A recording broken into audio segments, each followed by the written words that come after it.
Alright, ayan. So, Happy New Year sa lahat. Grabe, sobrang busy ko sa pagpasok ng taon. Sobra talaga. And gusto ko magpasalamat pala sa mga taga-Dubai na nag-welcome sa akin. Grabe yung experience ko talaga doon. Hindi ko talaga makakalimutan. At saka sobrang bait talaga nila Ate Fril sa akin. Maraming maraming salamat po talaga sa pagtitiwala niyo sa akin. Sana tuloy-tuloy ito ang pag namin sa Dubai every year na. So, ngayon may tutulungan tayo. Andito si ate. Actually, may dala siyang gamit ng kamag-anak niya. Ayaw ko lang ipakita, no? So, basta ito, nandito yung mga gamit ng kamag-anak niya. So, ready ka na?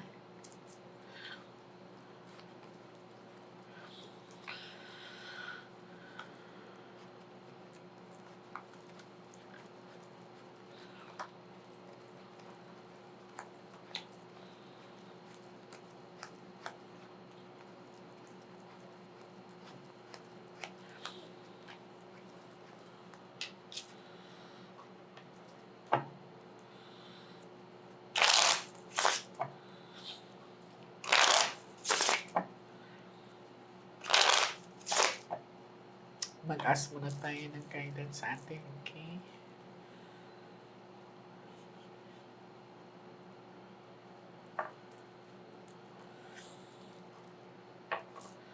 Okay, now I want you to focus, ate.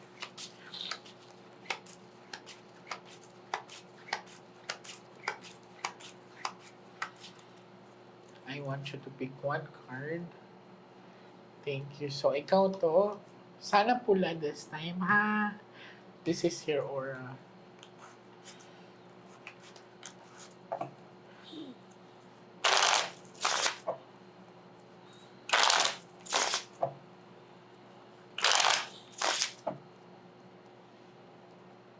Cut the cards into three.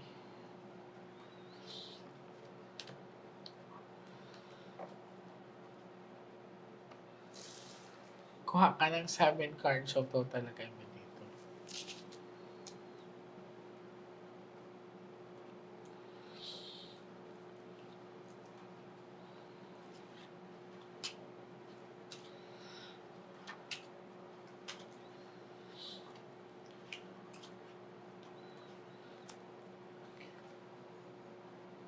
Relax ka lang, ate, ha? Pag may king dito, ito na yung partner mo. Okay? So, this is you. I'm hoping that this is a red card. Okay, it's a red card.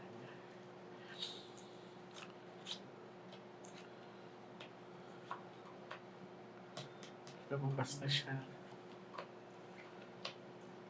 Okay. Sa pinakita sa akin ng baraha, nagre-respond siya sa cards, no? Pag may king dyan siya na yan. And sa pinakita sa akin ng mga cards is may heart kasi, mas madaming heart. Tapos, ito may babae ditong pinakita din. Titingnan ko kasi may conflict dito na parang ipapakita or sa situation na parang may love affair, ate. Tapos kung mapapansin mo, may nakadikit dito na Jack, magkadikit sila, no? So, ibig sabihin, magkakilala po sila ng asawa niyo. Okay.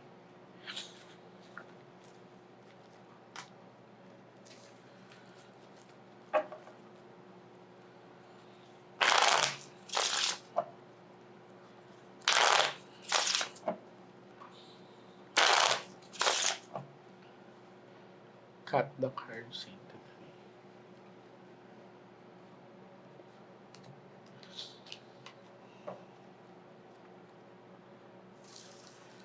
Kuha po kayo ng 9 cards of total na ganyan dito. Huwag po kayo magmadali, ha?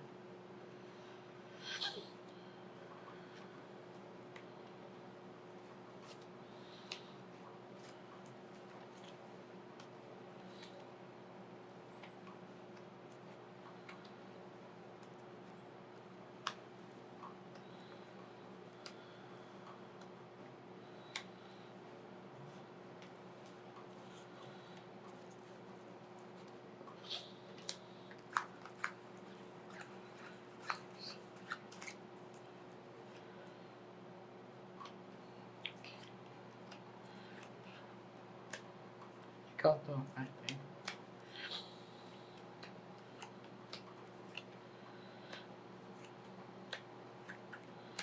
Okay, sa pinapakita sa akin, nandito ang Ace of Diamond which represents power.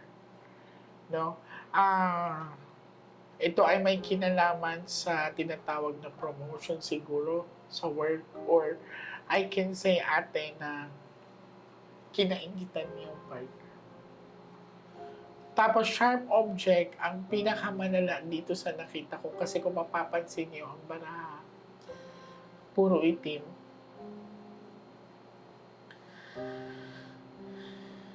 May sharp object ako nakikita, and hindi maganda ang pagkamatay po ng partner niyo. Sa pinakita kasi sa akin ate, yun nga, parang hinati yung katawan niya. Pinaghati-hati yung katawan niya. So, tapos may pinakita pa dito sa akin na flower. Ang flower kasi is a representation of travel and distance or change of direction. So, ibig sabihin, ibinyahe pa yung katawan niya. Tsaka tinapon. Ang pinakaano talaga dito is inggit, ate.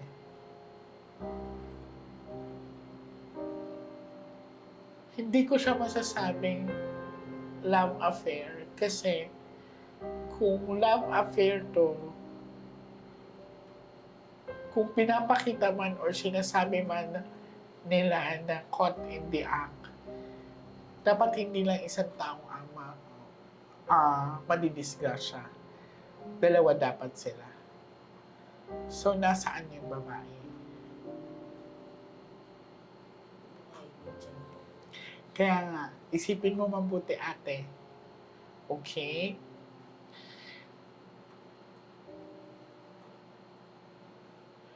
Kung ikaw masaksihan mo na may something, nakita mo, caught in the act, isang tao lang ba ang sasaktan mo?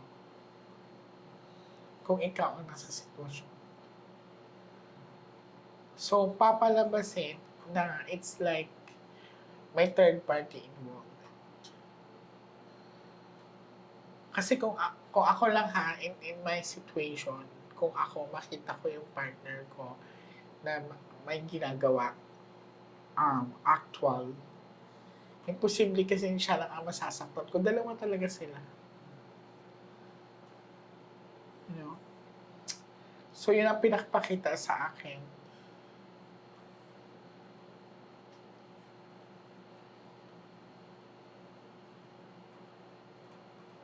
Kasi kung mapapansin mo, dalawang king dito, so magkakilala talaga sila.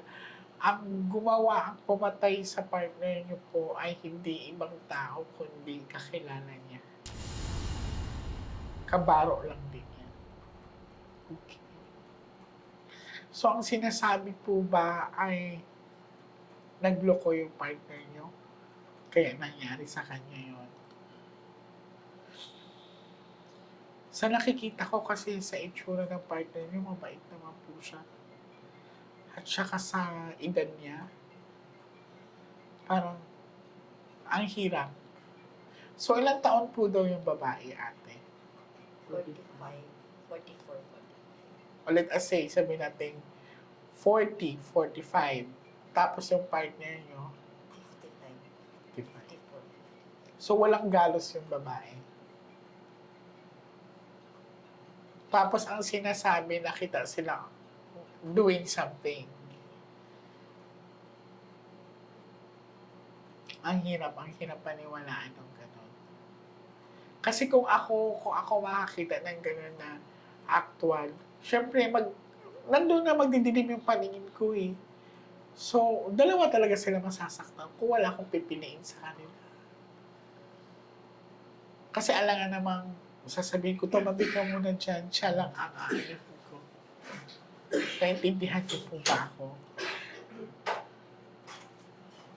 So, parang ang taas ng chances na this is planned. Planado po ito. Ang nangyari lang, nabulilyaso, it's because of siguro naglaban yung partner niya.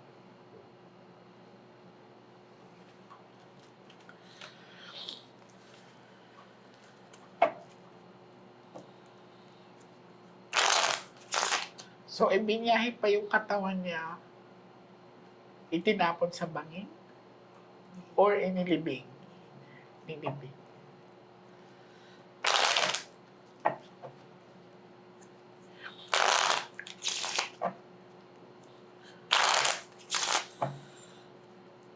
Cut the cards into 3. Magti-13 cards po tayo. Regalo ko na po sa inyo yun, ha? Minsan lang po ako mag-13 cards. Okay?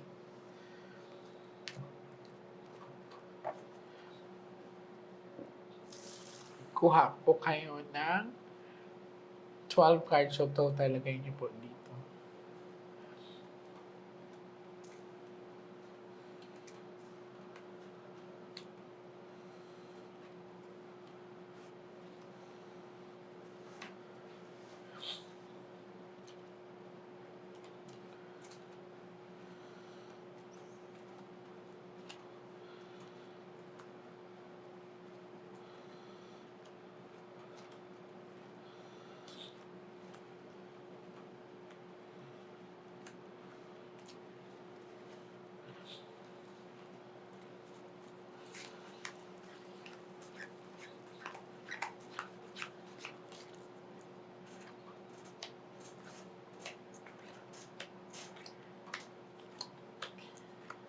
Ikaw po yan. So, may doubt ka rin po talaga sa pangyayari. Hindi mo rin tanggap. Tapos ito may pinapakita talaga na may babaeng involved dito or let's say may babaeng saksi. Okay. Last 13 cards.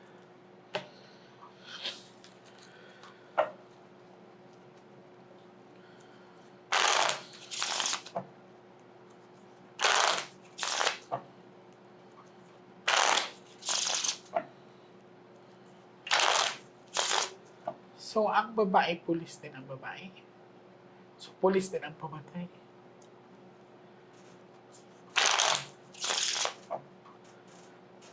Cut the cards into 3.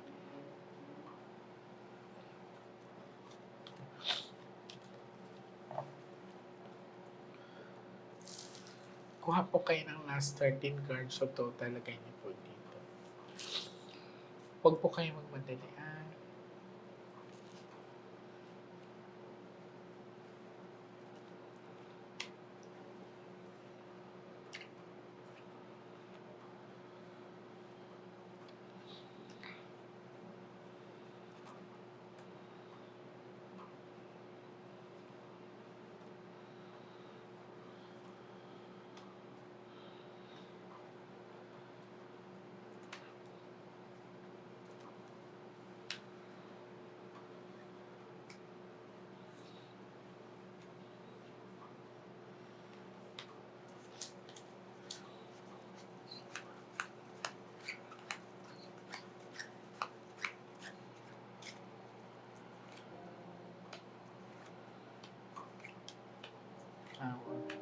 Hindi pa siya nakakatawid ate.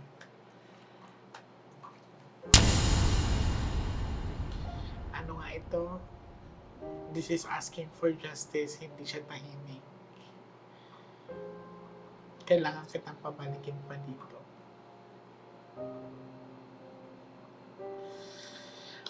Ang pagkamatay ng partner niya po or asawa ni ate ay karubalduman. Hindi po ito gawain ng matinong tao. Yung partner po ni ate is asking for justice and sa pinapakita sa akin dito, kasamahan lang sa trabaho.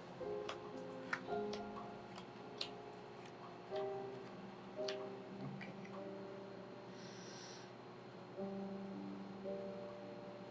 Kailan ka ulit makakabalik ate?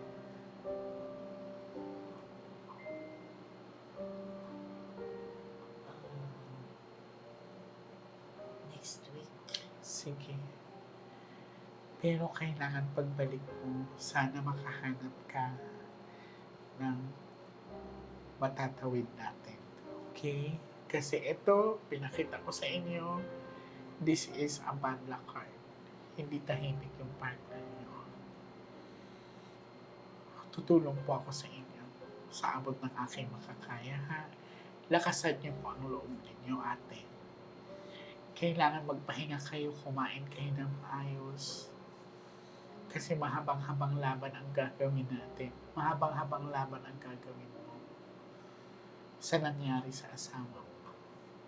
Okay?